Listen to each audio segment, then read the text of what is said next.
The scene is a sun-drenched beach. An older couple, silver-haired and smiling, walks hand in hand along the water's edge. It's an image so deeply ingrained in our culture, it's almost a cliché, the golden years. A time of leisure, travel, hobbies, a well-earned rest after a lifetime of labor. Retirement. It seems as natural, as inevitable as the setting sun. But what if I told you that this entire phase of life, this decades-long period of post-work existence, is an invention? And a surprisingly recent one at that.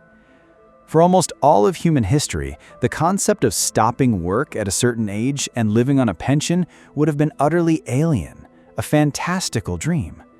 The very idea of old age as we understand it, a distinct, separate chapter of life, did not exist.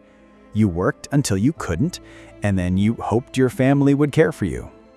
So how did we get from a world where life was a continuous, unbroken line of labor to one where we plan, save, and yearn for the day we can finally stop?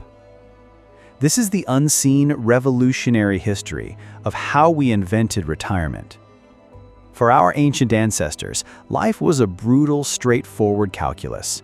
There were no retirement plans, no 401ks. There was only utility. In hunter-gatherer societies, an older individual who could no longer hunt or gather wasn't retired, they were a potential burden.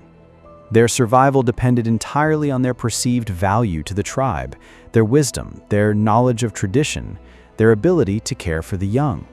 To grow old was a rare achievement, often respected, but it was not a ticket to leisure.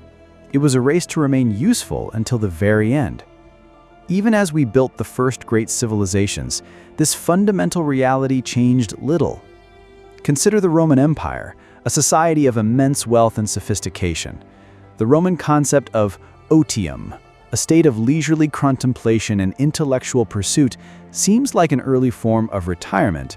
But this was a privilege reserved for the tiniest sliver of the elite, the wealthy statesman, the philosopher, the landed aristocrat who had slaves to do the actual work. For the vast, overwhelming majority, the stonemason, the farmer, the shopkeeper, the baker, life was work.